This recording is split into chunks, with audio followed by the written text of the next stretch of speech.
Ya, ahora sí. Ya está empezando la grabación. ¿Se puede ver, no, chicos? Las preguntas. ¿Me confirman, por favor? ¿Se ve Sí, o no se profesora, ve sí, la? sí, Sí. sí. ¿Sí? Ya, buenísimo, gracias. Listo, empezamos entonces con las preguntas de la semana 14. ¿De acuerdo? A ver, la pregunta número 1 es sobre la literatura de la emancipación y nos pide un elemento o la alternativa que sea incompatible. ¿Ya? A ver, dice, destacan géneros literarios como el expositivo, con el ensayo y el lírico. Bueno, eso es verdadero. Sobresalen temas como la libertad, el patriotismo, la independencia, evidentemente, pues, ¿no? La C dice, pretendieron crear conciencia sobre los problemas sociales desde, eh, desde la burla. Bueno, eso es cierto, ¿no? Ajá. Evidenciaron un afán moralizador propio de la influencia del neoclasicismo. Ujú. Presentaron un marcado tono político en torno a las no, ojo, ojo, ¿ah? La emancipación no tiene que ver con la burla, ¿verdad? Me estoy confundiendo con el costumbrismo, ¿de acuerdo? La C vendría a ser, pues, ¿no? En todo caso, ¿de acuerdo? La emancipación no pretende crear conciencia a partir de la burla. Eso es el costumbrismo, ¿ya? Entonces, la clave de la uno sería casita. Ya me estaba preocupando, dije, no hay clave acá. A ver, vamos a la pregunta número 2. A ver, vamos a bajar un poquito porque no se ve aquí completa. Vamos a bajar un poquito. A ver, dice, con relación a Mariano Melgar, ¿verdad o falsedad?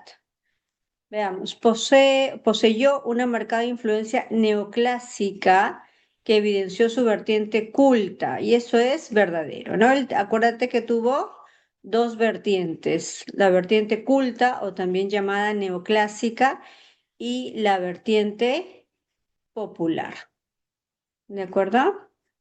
A ver, veamos entonces, verdadero, ¿no?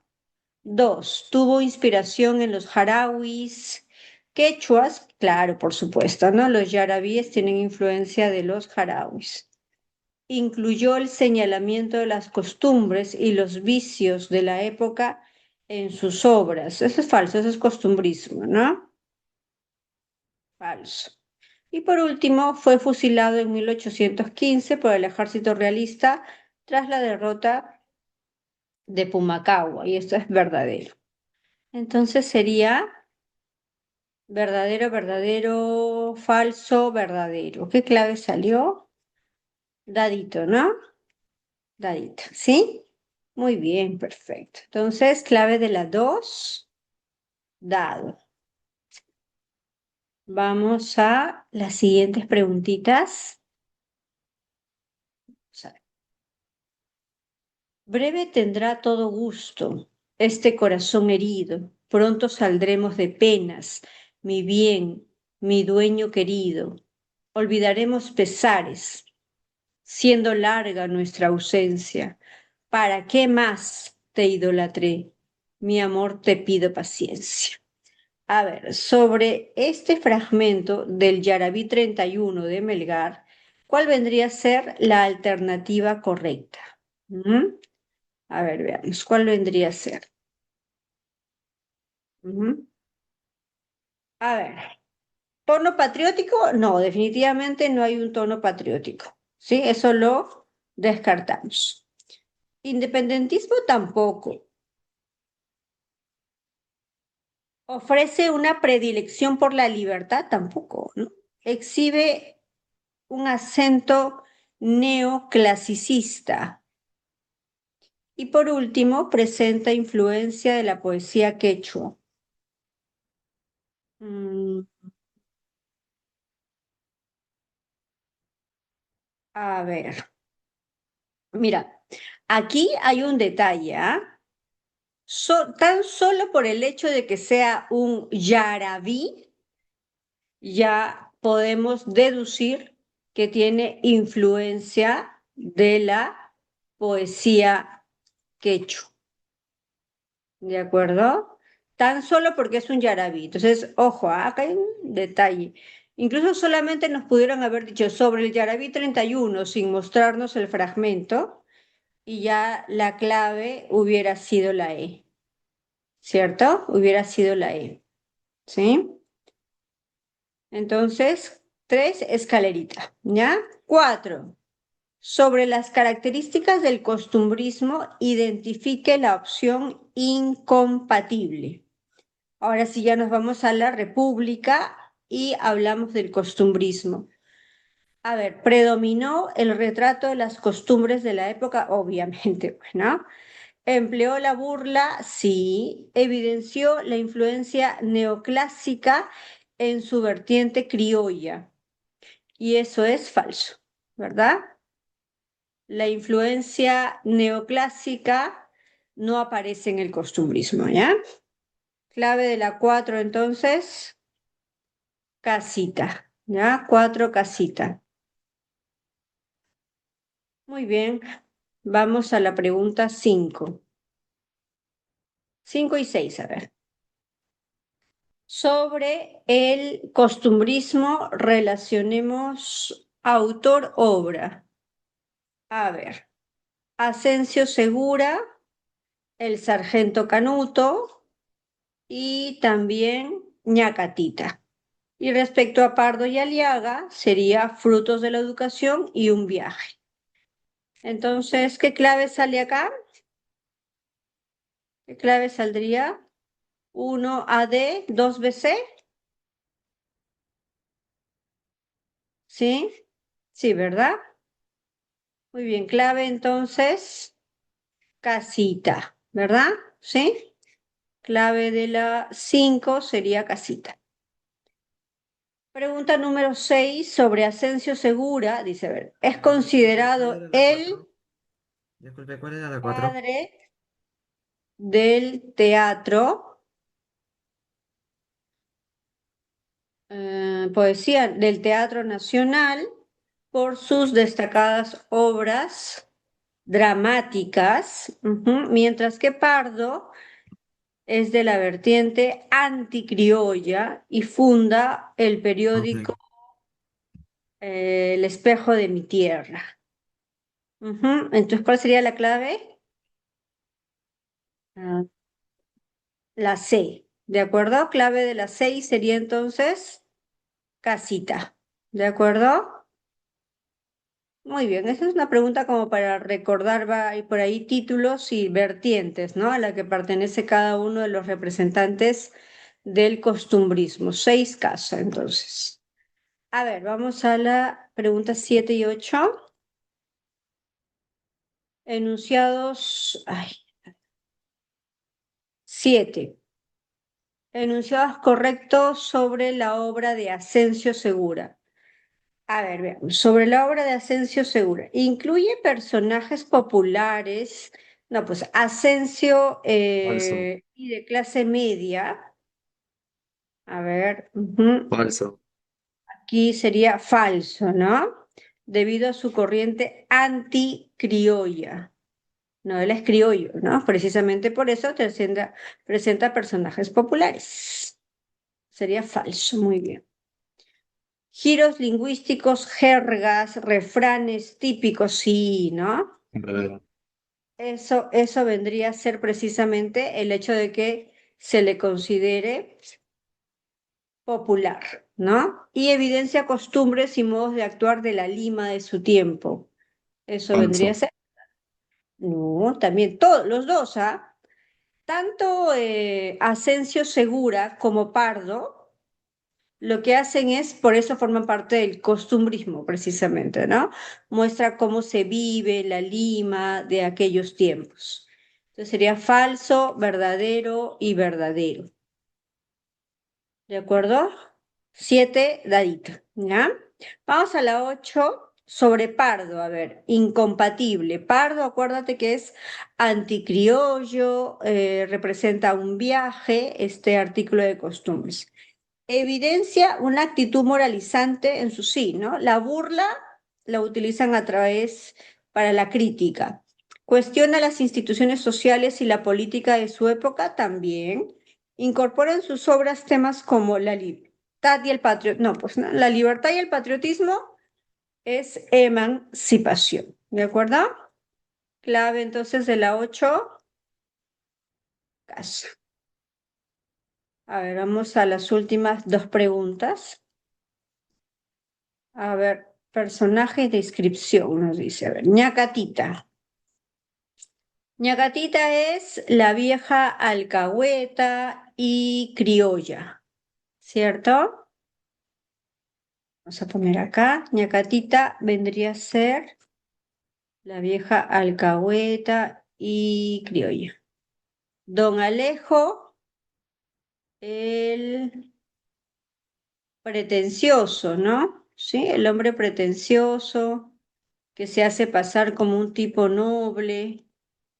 El niño Goyito, el que tiene 52 añitos nada más. Y finalmente Doña Rufina, que vendría a ser la mamá de Julián, ¿verdad? ¿Qué clave sale ahí entonces, chicos? 1C, 2B, 3D y 4A. La D, ¿no? La D. A ver, finalmente un fragmento de este poema. Mi sentir en materia constitucional es que las diversas constituciones que han regido al Perú podrán ser cada una de ellas en su especie como una obra de fantasía. Los dijes más preciosos que ha creado taller legislativo, pero en cuanto a sus relaciones con la cara patria, así las considero yo, emblemas de la sociedad peruana como de la sociedad japonesa. Y digo, de todas ellas, lo que decía el poeta del blanco y sonrosado rostro de doña Elvira. Lástima grande que no sea verdad tanta belleza. A ver, de este poema que se llama Constitución Política de Pardo, ¿qué vemos? ¿Presenta el tema de la libertad? No, libertad no parece, ¿no? Nacionalismo tampoco, al contrario, ¿no? Estamos viendo que se está burlando de la base constitucional de nuestro país, es una burla, ¿no? Ahí está, pues, ¿no? Incluye un marcado tono burlesco, ¿cierto? ¿No? ¿Sí? 10 entonces, barquita, ¿verdad? ¿Sí? Muy bien, perfecto, Carmencita. Listo. A ver, terminamos entonces y ahora vamos a continuar hablando de literatura peruana. ¿De acuerdo, chicos? A ver, el día de hoy vamos a hablar de romanticismo peruano y realismo peruano. ¿De acuerdo? ¿Sí?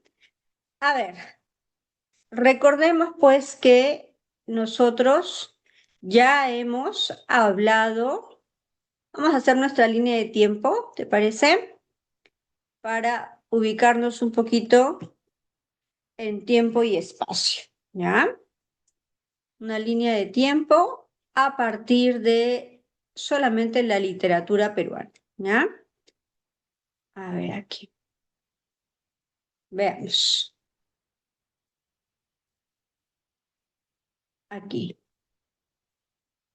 ¿Ya? A ver, vamos a ubicarnos acá en tiempito y espacio y recordemos pues que cuando empezamos a hablar de literatura peruana, hicimos una división, ¿no? Vamos a poner acá literatura del Perú, ¿de acuerdo? Y empezamos. A ver, lo primero que nosotros analizamos cuando empezamos a hablar de literatura peruana fue la etapa prehispánica, ¿cierto? Vamos a escribirlo acá entonces. Empezamos por la etapa prehispánica. ¿De acuerdo? Etapa prehispánica. Muy bien. Luego de la etapa prehispánica, a ver, ayúdenme chicos, después de la literatura prehispánica, ¿cómo se llamó la siguiente etapa?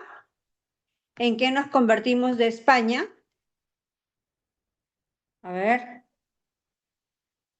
la siguiente etapa de la literatura peruana, ¿cómo se llamó? La primera es antes de la llegada de los españoles. Perfecto. Llegaron los españoles y ¿en qué nos convertimos de España? Nos convertimos en una...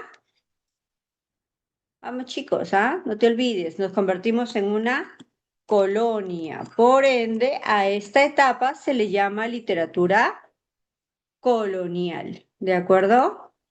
Acaba la etapa colonial y empieza la etapa, lo que vimos la semana pasada, empieza la emancipación. ¿De acuerdo? Literatura entonces de la emancipación. Después de la emancipación aparece la literatura republicana. ¿De acuerdo? Entonces aquí vamos a hablar de la literatura de la República. Todo esto de acá, ¿de acuerdo? A todo esto le vamos a llamar literatura republicana, ¿ya? A ver, entonces, a todo esto se le va a llamar literatura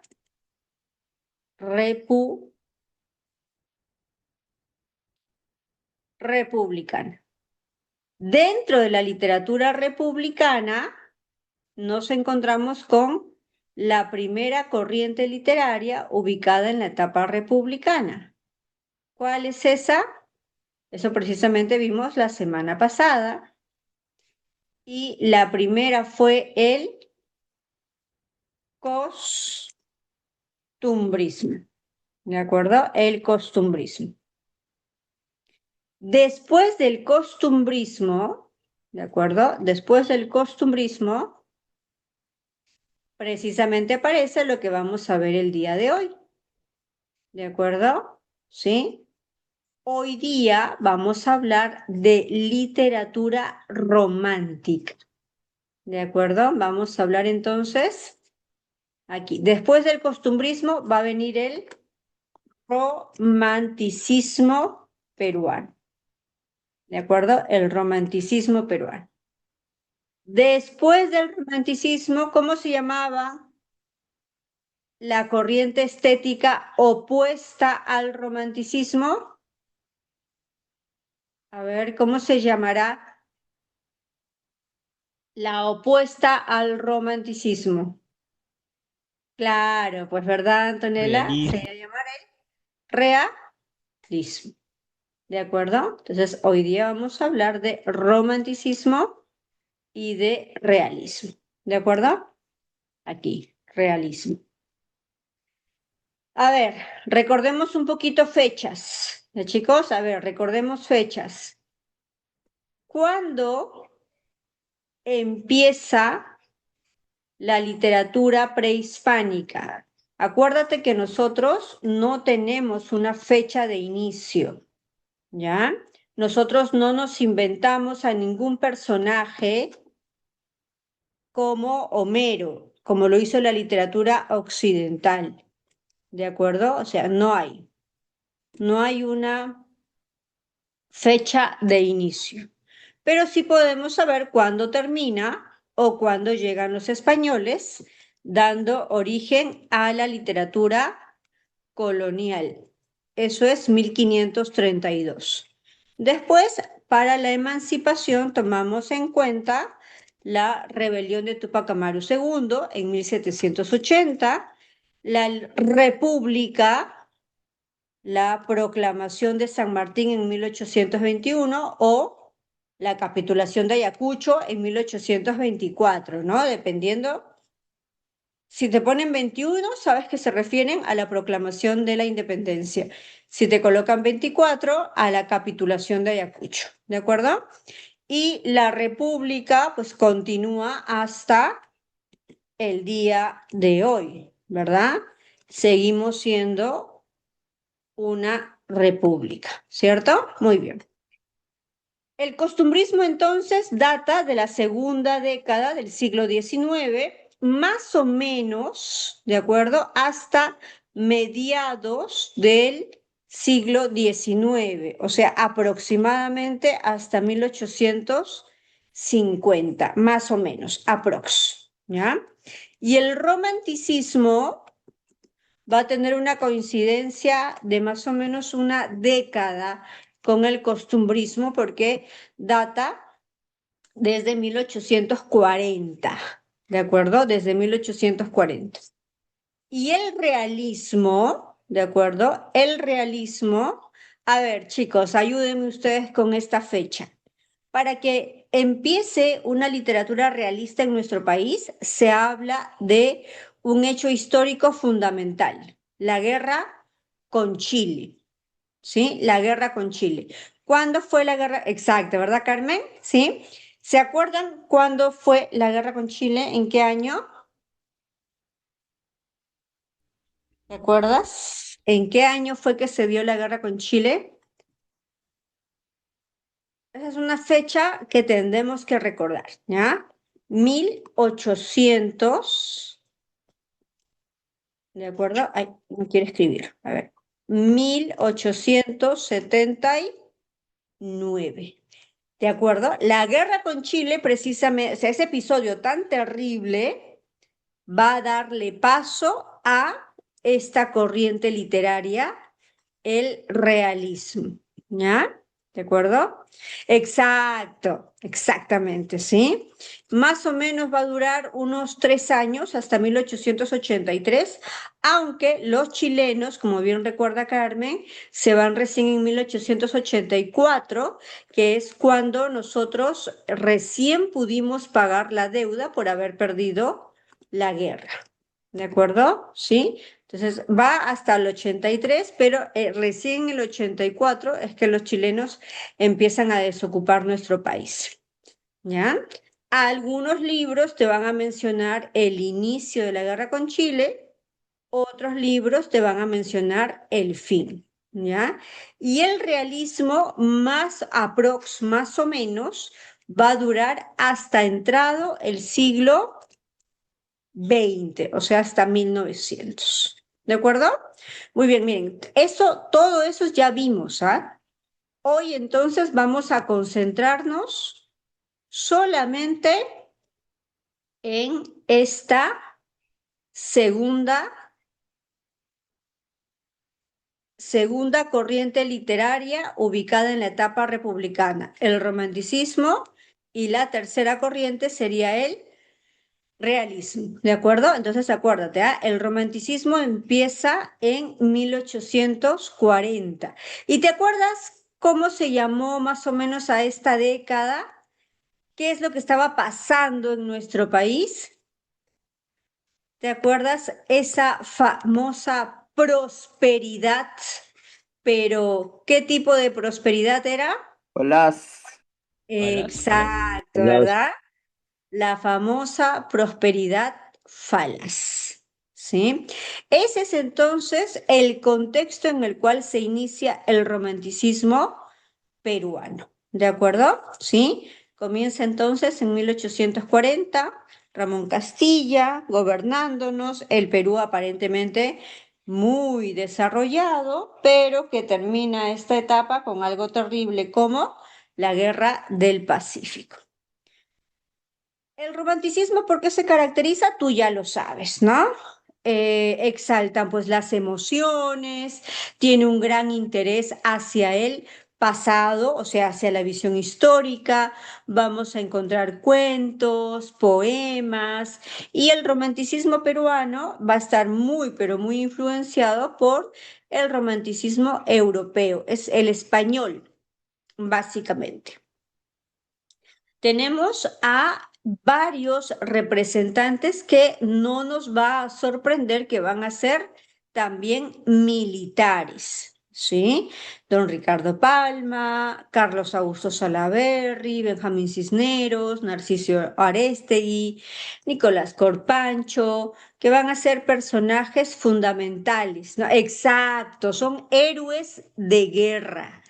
Tal cual, ¿no? Recordemos pues que el romántico es aquel que lucha y es capaz de dar su vida por sus ideales, ¿no? Entonces no nos va a sorprender pues que los representantes del romanticismo peruano también van a ser héroes de guerra, ¿sí?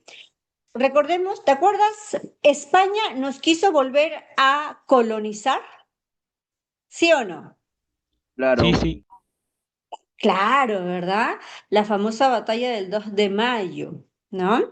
Entonces, nosotros vamos a ver a muchos de estos héroes, ¿de acuerdo? Peleando por volver a independizar a nuestro país, ¿sí? ¿No? ¿Por qué digo volver a independizar? Porque, como ustedes bien recuerdan, se intentó volver a colonizar. Entonces vemos ahí, por ejemplo, a don Ricardo Palma, ¿no? Sí, a José Gálvez, por ejemplo, también, ¿no? Como héroes de guerra. Miguel Grau, incluso, ahí se hizo muy amigo del comandante Plat, el comandante chileno, con el que desafortunadamente tiempo después se van a encontrar, pero ya no para pelear codo a codo, como lo hicieron frente a España, sino ahora, pues, enfrentándose como, pues, digamos, enemigos, no como rivales. ¿De acuerdo? Muy bien, entonces, el más conocido, no podemos negar, es don Ricardo Palma. Reconocido como, a ver, ¿cómo conocíamos a don Ricardo Palma? A ver, ¿cómo se le reconoce a bibliotecario don Ricardo? mendigo.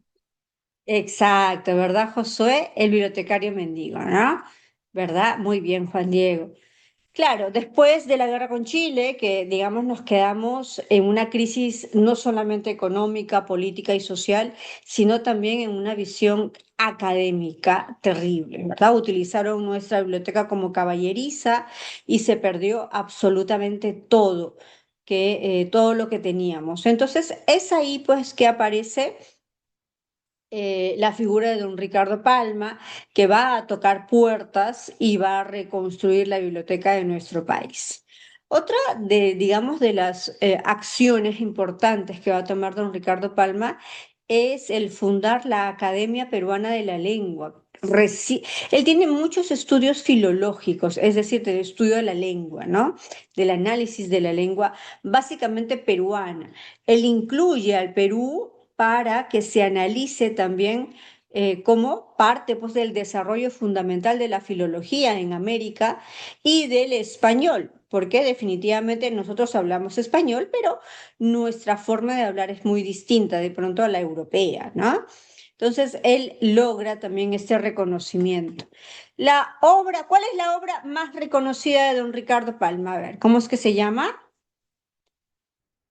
Lo más reconocido de don Ricardo Palma. tradiciones peruanas. Claro, pues, ¿verdad? Las famosas tradiciones, ¿cierto, chicos? Y recordemos pues que las tradiciones son un texto que él va a darle un estilo muy particular, a pesar de que de pronto el concepto de tradición era algo que ya se había escrito en España, pero él va a darle un estilo muy particular, el humor, la complicidad con el lector, va a darle un estilo muy, pero muy particular, muy singular. ¿Sí? Y eso hace pues que él se convierta en uno de los escritores más destacados del romanticismo. El romanticismo en el caso de Ricardo Palma se da por esa mirada hacia el pasado. La mayoría de sus obras van a estar circunscritas en el pasado, ¿sí? Y es por eso también pues que esta obra pertenece al romanticismo. Ahora, también escribe varios poemarios, ¿de acuerdo? ¿Sí? Como armonías, la que vemos acá, textos históricos también. Como te digo, don Ricardo Palma, bueno, no me acuerdo si te lo dije, don Ricardo Palma también pelea en la batalla frente a España, ¿sí? Él es un político bastante activo, ¿no? No es un académico solamente de papel y lápiz, sino que también participa en los levantamientos. Recordemos pues que el Perú nunca ha sido muy estable y en esta época hablábamos de los militarismos también, ¿no? Entonces, don Ricardo Palma era un académico, pero también activo, también toma armas cuando las tiene que tomar y es por eso que de pronto va a ser reconocido por el pueblo básicamente limeño. Pero luego va a tener una gran diferencia con don Manuel González Prada, ¿sí? Que lo va a criticar muchísimo. A ver, las tradiciones peruanas entonces van a tener una suerte. ¿Te acuerdas que te dije que el romanticismo databa más o menos hasta mediados del siglo XIX y que el romanticismo en 1840? O sea, hay una suerte de convivencia entre ambos, ¿de acuerdo? Va a haber una suerte de convivencia. El costumbrismo, recuerda, es burlón, es satírico. Esa burla, esa ironía, esa sátira va a llevarla a don Ricardo Palma también a las tradiciones. Por eso se habla de que él describe varios cuadros costumbristas. Las tradiciones de don Ricardo Palma tienen una estructura muy particular. Hay una presentación de los personajes, una digresión histórica. Vas a tú poder reconocer si te hablan de la etapa prehispánica, si te hablan de la etapa del virreinato o ya si te hablan desde la etapa republicana. Hay una forma de reconocer en qué momento de la historia se encuentran. Y terminan con una suerte de moraleja o anécdota siempre burlona, satírica. ¿Sí? Se unen muchos elementos históricos, pero también, claro, mucho de fantasía. Recrean el cuadro costumbrista porque don Ricardo Palma logra recrear la forma de hablar, la descripción. Por eso te decía, él es un gran estudioso de la filología, o sea, de la forma del habla. Y él va a incluir esos giros lingüísticos, los va a incluir dentro de su obra. ¿Sí? Como te decía, la digresión histórica hace que tú puedas reconocer en qué momento de la historia es donde se está desarrollando esta tradición. Una de las tradiciones más destacadas y reconocidas es la de Don Dimas de la Tijereta. No sé si tú alguna vez has escuchado esta famosa tradición que nos cuenta pues la historia de un abogado. Un abogado que ya tiene más de 50 años y que él siempre ha dicho que él no se quiere enamorar porque enamorarse es una pérdida de tiempo, pero sobre todo es una pérdida de dinero. Así que por eso es que él nunca se ha enamorado. Sin embargo, pues el amor, chicos, es inexorable en la vida de todos. Así que don Dimas pierde la cabeza por una chiquilla que es muy jovencita, llamada Visitación. ¿De acuerdo? Vamos a ver entonces estas características que les estoy mencionando dentro de esta famosa tradición. ¿Sí? Él es un abogado, es un notario leguleyo. ¿Qué significa una leguleyada? Una leguleyada es cuando tú te aprovechas de alguna suerte de vacío legal o tratas de darle la vuelta a la ley. Por ejemplo, ¿no? Recordemos pues una evidencia de la inestabilidad política que sufrimos desde hace varios años. Si tú te has dado cuenta, a los presidentes se les ha vacado. ¿Por qué? Se les ha vacado por incapacidad El concepto moral. de vacancia. Exacto, ¿verdad? ¿Cierto? Este concepto de vacancia de incapacidad moral. Pero si te das cuenta, la incapacidad moral es algo muy singular, ¿no? Uno, por ejemplo, puede ser amoral por tirar un papel a la calle, sí, sí, eso significa ser amoral. No darle el asiento, por ejemplo, a una persona vulnerable en un bus, eso también significa que eres alguien que tiene, pues, pocos principios. Pero la gran pregunta es, ¿se puede vacar a un presidente ¿cierto? Con lo que esto conlleva para la inestabilidad de un país. Y esa es una leguleyada, ¿no? Ahí hay un vacío legal y se utiliza este concepto precisamente para hablar de una leguleyada. Por eso aquí se utiliza mucho este término, porque don Dimas de la Tijereta es un abogado leguleyo. Vamos a escuchar un poco esta historia, ¿de acuerdo? A ver. Érase que se era, o había una vez, un notario de la Real Audiencia llamado don Dimas de la Tijereta. El buen hombre había caído en la peor tontería en que puede caer un viejo: enamorarse hasta la coronilla de una bella y coqueta jovencita. De pronto olvidó toda su tacañería y empezó a gastar el dinero, fruto de sus embustes y triquiñuelas, en obsequios y maravillosos regalos para Visitación, que era el nombre de la codiciada muchachita. Visitación tenía 20 primaveras llenas de donaire y una cintura pulida de esas de mírame y no me toques. Los regalos de Tijereta no conmovían su corazón. Ella los recibía interesada, pero sin ningún ánimo de devolver el favor, porque la muy taimada conocía a fondo la influencia de sus hechizos sobre el corazón del escribano.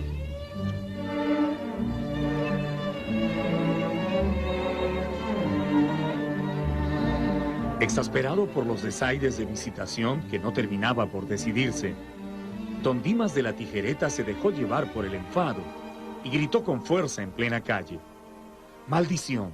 Sería capaz de entregar mi almilla al diablo a cambio del amor de esa caprichosa criatura.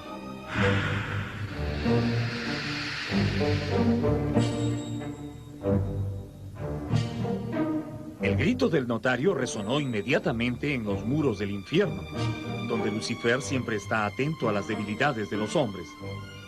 Y más tardó el viejo enamorado en llegar a su casa que Satanás en enviarle al diablo Lilith, su secretario personal, con un contrato ya firmado en el que le ofrecía el amor de la doncella a cambio de su alma, a la que el enojado Tijereta había llamado almilla en medio de su cólera.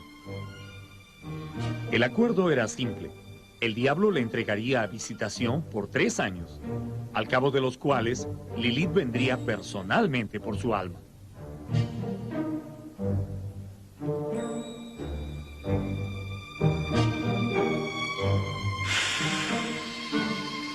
Firmado el contrato, don Dimas regresó a su casa y apenas entró en el dormitorio, vio que el demonio había cumplido su palabra.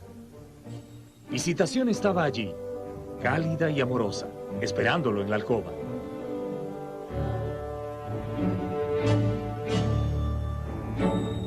La otrora desdeñosa y remilgada muchacha, esta vez se arrojó ebria de amor hacia sus brazos.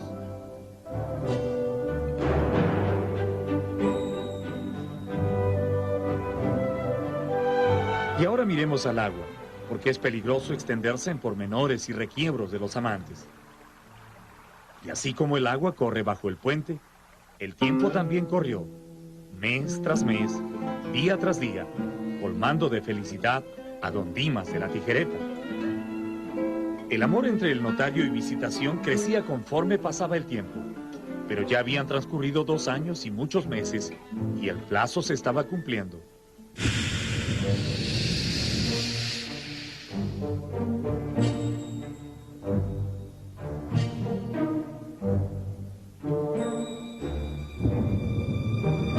Al fin llegó el día señalado, y el diablo Lilith se presentó puntualísimo a exigir que don Dimas hiciera honor a su firma en el contrato. Vengo por la almilla. Sin mostrar ningún temor ante la presencia del demonio, el escribano le expresó su saludo y de inmediato empezó a quitarse las ropas.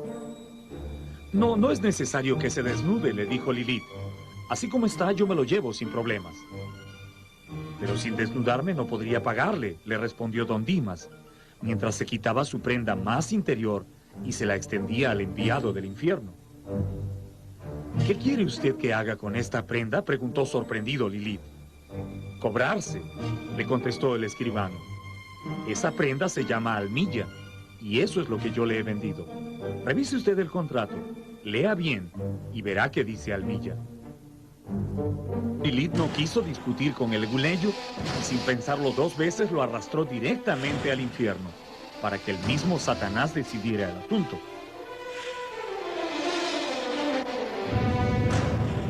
Felizmente para don Dimas, el temible Satanás estuvo de acuerdo en celebrar un juicio, porque su majestad infernal, aunque haya quienes se resistan a creerlo, siempre se ciñe a la ley y detesta todo lo que huela a arbitrariedad y despotismo. Tijereta pidió que se leyera en el diccionario de la lengua el significado de la palabra almilla, y el demonio, después de leer, le dio la razón al notario. Efectivamente, almilla significa ropa interior, y eso es lo que había vendido el astuto leguleyo. Así, don Dimas quedó libre, y el infierno se tuvo que conformar con una almilla almidonada. Una vez más, se comprueba que ni los diablos pueden con los leguleyos. Pero algún castigo habrían de llevar, pues se afirma que de allí en adelante, tanto los notarios como los abogados quedaron prohibidos de usar ropa interior por los siglos de los siglos. Pero allí no acaba la historia. Cuando don Dimas llegó a su casa sano y salvo, encontró que su querida visitación ya no estaba.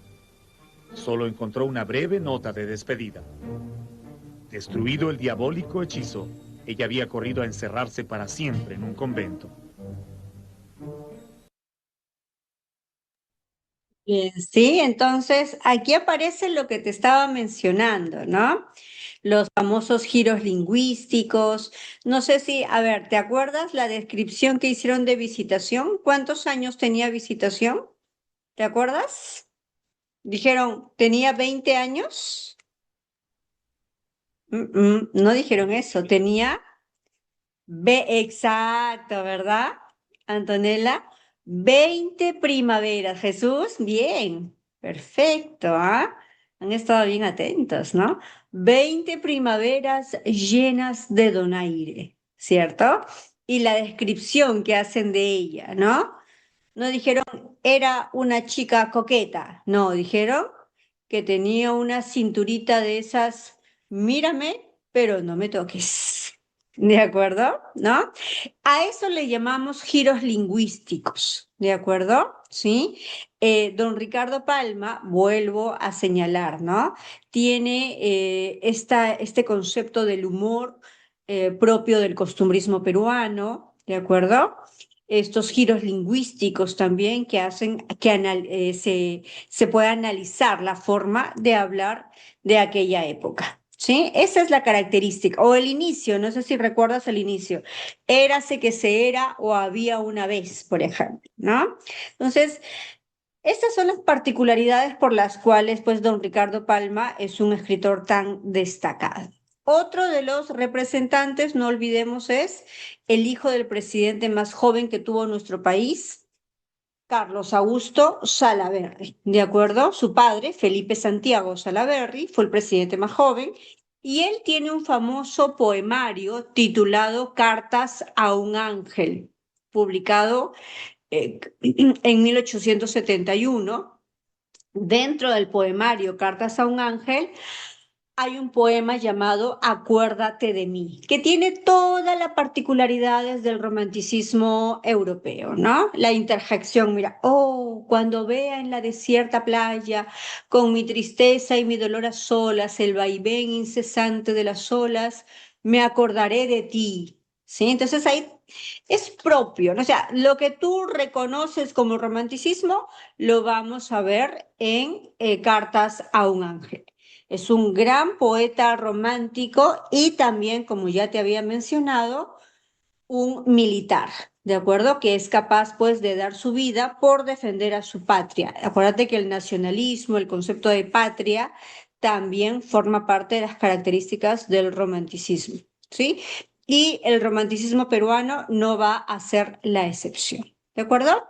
Muy bien, pasamos entonces al realismo. Ya sabemos que la guerra con Chile es, digamos, este momento histórico que va a obligar a que surja una corriente literaria completamente distinta al romanticismo. A esta etapa, dado que el Perú quedó en una crisis terrible, toda la crisis que te puedas imaginar, esa crisis llegó al Perú y había que reconstruir nuestra nación, ¿no? Entonces, por eso precisamente a esa etapa se le llama la etapa de la reconstrucción nacional y hablamos del segundo militarismo, ¿no? Recordemos este enfrentamiento entre pierolistas y caceristas, ¿de acuerdo? Muy bien, ¿por qué se va a caracterizar el realismo? Bueno, tú sabes que el realismo es completamente objetivo, ¿sí? Eso ya lo reconoces. Prefieren el presente. Y en el caso de nuestro país, hablamos de una renovación ideológica. Se analiza mucho el por qué perdimos la guerra frente a Chile, ¿sí? Se supone que perdimos la guerra, sí es cierto, ¿no? La perdimos por falta de armas, por falta de pronto de botas, pero hubo algo más que fue fundamental y trascendental, ¿sí? Exactamente, ¿no? Tal cual mencionas, Carmen, porque somos un país muy desunido, ¿verdad? Éramos un país bastante conservador, ¿no? Las mujeres no pueden participar en la política, por ejemplo, ¿no? El indígena, ¿cómo va a querer, bueno, cómo vamos a pensar que el indígena pueda tomar decisiones, ¿cierto? Exacto, la división, las creencias, la idea esta de que cierto lugar es superior a otro. Eso conllevó pues a que tengamos una visión muy, pero muy limitada, ¿no? Entonces, el detalle fue que cuando se dieron cuenta, la guerra explota y los chilenos ya estaban en Lima. Los chilenos estaban en el corazón de Miraflores. Entraron por Chorrillos, por San Juan de Miraflores. Y yo no sé si ustedes alguna vez han pasado, por ejemplo, en Miraflores, por la estación Benavides, hay unos parques, ¿sí? Esos parques, no sé si vuelvo a repetir, no sé si alguna vez por el Metropolitano hay unos parques, hay dos, ¿sí? Esos parques precisamente están construidos, ¿no? ¿De acuerdo? Eh, Porque ahí se peleó, ¿no? Frente em, a los chilenos. Pero ya era muy tarde, pues, ¿no? ¿Sí? Em, ya era bastante tarde porque los chilenos estaban acá. Y se me ha olvidado, no me acuerdo cómo se llama el parque, se me ha ido. El el Parque Reducto, ¿no? Sí. Claro, sí, hubo mucho, Carmen, de por medio, por supuesto, ¿no? Eh, y acá cuando llegaron, ¿no? Aquí imagínate en plena guerra, ya no había de que, ay, no, la mujer no, la mujer que se quede en la casa, todos participaron intentando, obviamente, defender su espacio, ¿no? Ahí nada de que, ay, no, no, no, él es de color, no, no, él es indígena, no me junto con él, no. Todos, o sea, la necesidad hizo pues que la gente intente unirse, pero era muy tarde. Era muy, muy tarde, ¿de acuerdo? Entonces, esto evidenció que había una necesidad de cambiar de ideas. Por eso una de las características del realismo peruano es la renovación ideológica, el cambiar ese pensamiento retrógrado. El día que el peruano se acepte como tal y deje de creerse unos superiores a otros, ese día recién vamos a tener el concepto de patria. Sí, eso es lo que se dice, ¿no? Hablamos de tener una actitud de moral, más allá de solamente pensar en el dinero, ¿no? Hablamos de una actitud moralizante y se busca reivindicar socialmente al personaje subordinado, al indígena, a la raza afro, a la mujer, que siempre habían estado relegados, pero que llegado el momento de la guerra, pues participan activamente, ¿no? Entonces se intenta eso y es por eso pues que tenemos a varias mujeres, Clorinda Mato de Turner, Teresa González de Fanning, Mercedes Cabello, y evidentemente, pues don Manuel González Prada, ¿sí? Don Manuel González Prada, su nombre es un nombre muchísimo más pomposo, ¿ah? Él se lo recorta, él se llama José Manuel de los Reyes González de Prada y Álvarez de Ulloa. Ese es su nombre completo, ¿de acuerdo? Imagínense, ¿ah? Su nombre es José Manuel. ¿De acuerdo? Sí, él, su nombre, pero sus apellidos, mira, de los Reyes, González de Prada y Álvarez de Ulloa. Todo ese era su apellido, imagínate. Perteneció a dos de las familias más acaudaladas, ¿de acuerdo? Que tuvo nuestro país. Pero a pesar de eso, ¿de acuerdo? Ok, Juan Diego. Pero a pesar de eso, pues él decide, ¿no? Formar parte de una lucha por cambios, por reivindicaciones sociales, ¿sí? Muy bien. Don Manuel González Prada es un gran poeta, ¿de acuerdo? Escribe varios poemarios, ¿sí? Pero no podemos negar que básicamente va a destacar por su texto expositivo, ¿de acuerdo? Él tiene tanto Páginas Libres como Horas de Lucha, son dos de sus ensayos más representativos. Vamos a ver un poquito sobre la vida y la obra de González Prada. A ver. Según su partida bautismal, José Manuel de los Reyes González Prada nace en Lima el 5 de enero de 1844, siendo hijo de Francisco González de Prada Marrón y de doña María Josefa Álvarez de Ulloa, ambos de alta alcurnia. En 1855, durante el gobierno de Ramón Castilla, su padre es desterrado a Chile por ser partidario del derrocado presidente José Rufino Echenique, donde había cumplido cargos importantes, continuando en Valparaíso sus estudios escolares. De vuelta en Lima en 1857, su padre ocuparía la alcaldía de Lima y lo inscribiría en el seminario de Santo Toribio, el que abandona para inscribirse en el convictorio de San Carlos, que luego sería parte de la Universidad de San Marcos, donde inició sus estudios en Derecho y Humanidades, pero que no llegaría a concluir.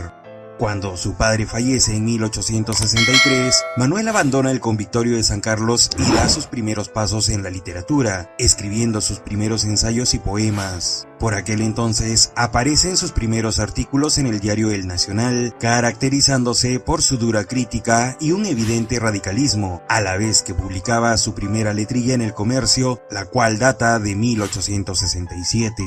Por esa época escribió una suerte de biografía suya, y eliminó la preposición nobiliaria de su apellido, llamándose desde entonces González Prada y ya no González de Prada, rompiendo simbólicamente con el pasado suntuoso de su familia. Otra de sus rebeldías fue adoptar una peculiar ortografía fonética inspirada en los principios de Andrés Bello. Empujado por su deseo de conocer el Perú profundo, en 1868 viaja a Cerro de Pasco y en 1871 se instala en una hacienda familiar cercana a Ayacucho y Huancavelica, donde permanecería por 8 años, siendo testigo de la situación de los indígenas con quienes gustaba conversar y brindarles consejos en muchas ocasiones. A la vez, empezó a colaborar muy activamente en algunos diarios y revistas de Lima, como en El Comercio, diario del cual fue expulsado. En 1878 nace Mercedes González Prada Calvet, cuya existencia se mantuvo en secreto hasta muchos años después de la muerte del escritor.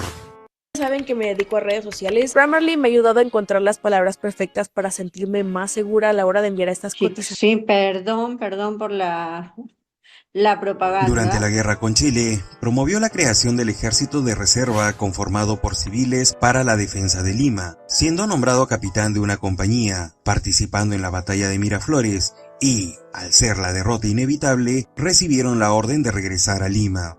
Entre 1881 y 1883, al darse la invasión de Lima por tropas chilenas, se recluyó en su casa en señal de protesta. En tales circunstancias, el mismo González Prada cuenta que en cierta ocasión, yendo por la calle, un oficial chileno que había estudiado con él en su época escolar de Valparaíso, se le acercó abriendo los brazos para saludarlo, pero él pasó de largo como si no lo conociera. Con la firma del Tratado de Ancón y retirados los invasores, Manuel reinició su labor periodística, publicando en 1885 su artículo Grau, una notable semblanza del héroe de Engamos. Al año siguiente se convierte en vicepresidente del Círculo Literario, el cual era opuesto al oficialista Club Literario encabezado por Ricardo Palma, alzándose contra la literatura oficial y siendo partidario de la crítica social y política.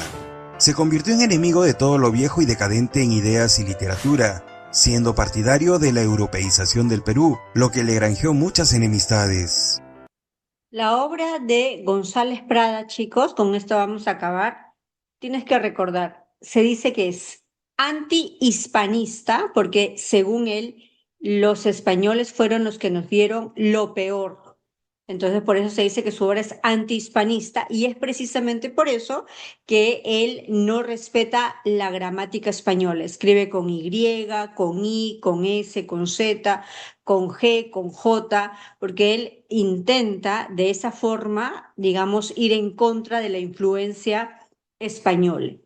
También su obra se dice que es anticlerical porque es completamente positivista. Él dice, la religión lo único que ha traído es retraso. Ojo, esa es la postura de González Prada, ¿no? Y además que es una herencia de los españoles. Entonces, por eso es que también se dice que su obra es anticlerical, antihispanista y también antimilitarista, porque desde la perspectiva de González Prada, otro de los grandes culpables de la crisis de nuestro país son los militares. Él se dio a la tarea de ir escuela por escuela, escribiendo varios discursos que le pedía a los jóvenes más destacados de las escuelas que lo lean, buscando que los chicos no quieran ser militares, sino que busquen un futuro más académico, ¿de acuerdo? Y de alguna forma, pues logra bastante su influencia porque la mayoría de jóvenes ahora, pues no desea ser militar, sino seguir, bueno, los pocos que pueden seguir una carrera profesional, ¿no? Seguir una carrera básicamente, pues académica en la universidad, ¿no? Entonces, no lo olvides, anticlerical, antihispanista, antimilitarista también. Cuando hablamos de anticlericalismo, hablamos de una visión básicamente positivista. ¿Te acuerdas qué cosa era el positivismo? A ver, ¿te acuerdas qué es el positivismo? Exacto, ¿verdad, Juan Diego? Es que solamente se va a aceptar todo aquello que está fundamentado en la ciencia. Exacto, ¿verdad? ¿De acuerdo? Y eso lo vamos a ver en la obra de González Prada. Muy bien, chicos, nos vamos a quedar aquí, ¿de acuerdo?